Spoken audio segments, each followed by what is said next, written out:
Осталось совсем немного до окончания летних каникул и начала нового учебного года. Учеба в образовательных заведениях Южной Осетии начнется 5 сентября. Соответствующий указ в прошлом году подписал президент республики Анатолий Бибилов в связи с годовщиной Бесланской трагедии. Новый учебный год, как известно, начнется 5 сентября, как и в прошлом году.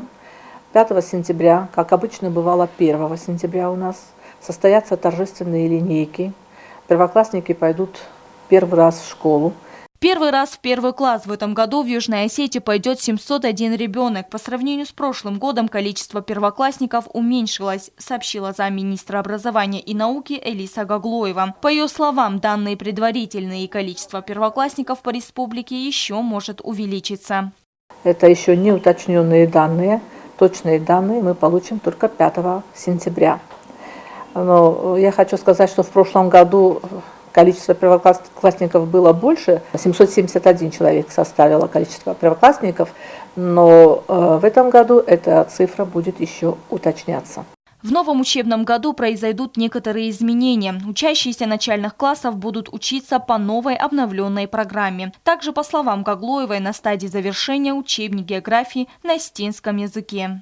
Изменения касаются национального компонента и программы начальной школы. Вот вся начальная школа у нас будет проходить обучение по новой программе.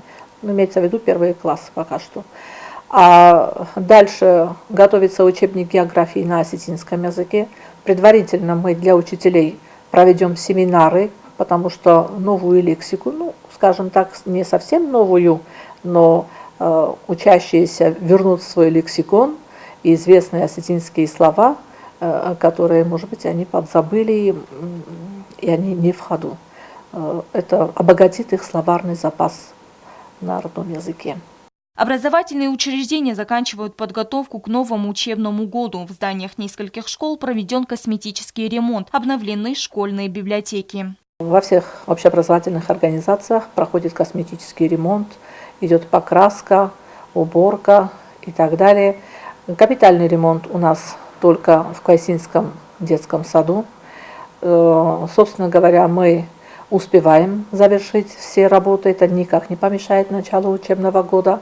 И 5 сентября все учащиеся войдут в благоустроенные чистые помещения. Замминистра образования заверила, что все образовательные учреждения готовы к новому учебному году. Остаются только последние штрихи, и уже 5 сентября во всех школах города и районов республики в полном объеме начнется учебный процесс. Стелла Бязарова, Рауль Кочев, Диана Техова. Информационный выпуск сегодня.